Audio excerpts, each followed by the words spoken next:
by Rahul Bajoria, who is the head of India and ASEAN Economic Research at Bank of America. Very good morning to you, Rahul. And all eyes spinning on the RBI governor on what is going to be his stance. And more importantly, will he go in for that big rate cut that we've all been anticipating? What's your take?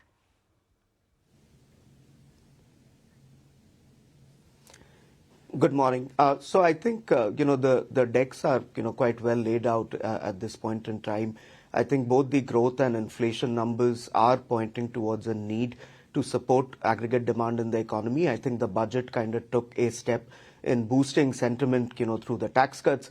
I think the governor, in his first meeting should, be reasonably well placed to kind of give a very clean signal as far as the monetary priorities are concerned, which should be to revive aggregate demand in the economy. So I think a rate cut, guidance on liquidity and, kind of giving the markets something to cheer about there. And even on the macroprudential side, I think on the regulatory front, there is a need to kind of clarify, implementation of several different things which are there in the pipeline, but, should we do it in a more staggered manner? So I think on all three fronts, we expect the RBI governor to kind of give a very clear signal about what the intentions are and sort of place growth revival at the center of the policy priorities at this point. Rahul, 25 bips rate cut and no liquidity boost. That's one combination. Only liquidity boost and no rate cut. That's combination 2. A rate cut and a liquidity boost. That's combination 3. We all want combination 3. But will we get combination 3 today?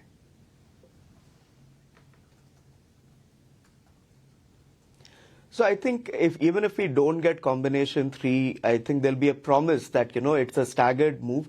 I think the RBI is not being very prejudgmental in the, they're not being very prescriptive. And depending on the feedback, and we have already seen a significant amount of liquidity injections and on a very forward-looking basis, it was announced as well. And so my sense is that, we will not see the doors being closed on combination 3, even if they only undertake rate cuts. I think the messaging will be very clearly that, the RBI is focused on reviving growth and reviving sentiment and kind of unleashing animal spirits again. And I think that is something which should be taken as a positive for the markets, right? Even if we don't have gratification right away, I think it will kind of come through over the course of next few weeks and months. And so that to me will be a much more powerful message that this is not a one-off measure, that they are focused on reviving aggregate demand in the economy. And I think that is going to be the clarity of thought process which we are looking for.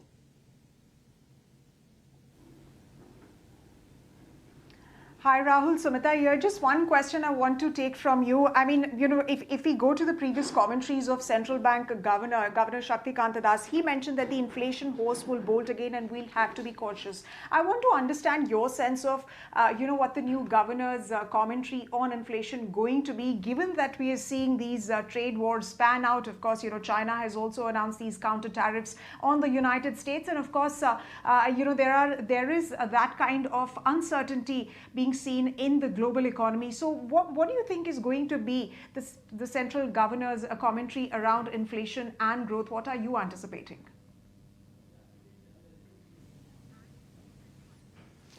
So if we look at the, historical transitions from governor to governor, there's always a lot of continuity as far as monetary policy framework is concerned. And, I don't think that even under the previous leadership, there was any sense of a panic around inflation. Obviously, there's a level of uncertainty which India and many other central banks around the world are facing. But I think it's about the window of opportunity at this point where, your growth outcomes have been poor.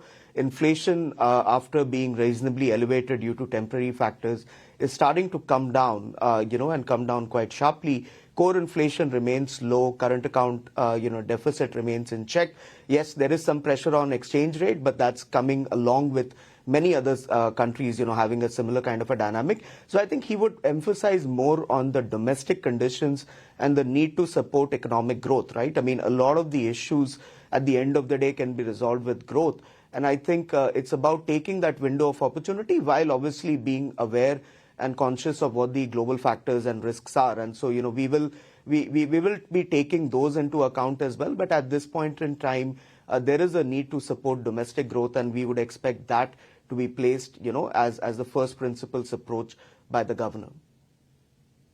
Rahul, given the fact that the new RBI governor hasn't even given any public speeches since his appointment, so it's very difficult to gauge as to what his views are.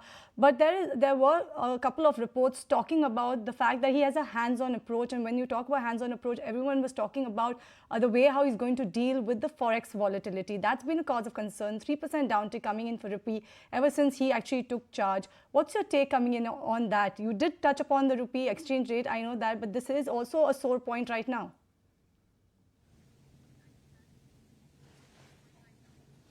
Yeah, so I would say, we should judge him not only by his words, but also by his actions, right? And since he's taken charge, we have seen the rupee adjust, much more to market factors. And that is a welcome development, right? Because it's important for the Reserve Bank to smoothen volatility. But obviously, we don't want the rupee to be completely out of whack in terms of where global exchange rates are going. So we have seen a very clear change in strategy on that. At the same time, on liquidity, I think his stance couldn't be much more clearer. We have seen significant injections, to sort of reverse the outflows that have happened because of capital flows. And so, I think there is a very clear message, even if he is not talking, he has sent a very clear message in the policy actions that have been undertaken. And looking at the growth inflation trajectory on a forward-looking basis, our sense is that even today, the messaging is likely to be very clear about the need to support growth, right? So that's the reason why we expect to see a very broad-based easing, at least in terms of intent, if not just in action.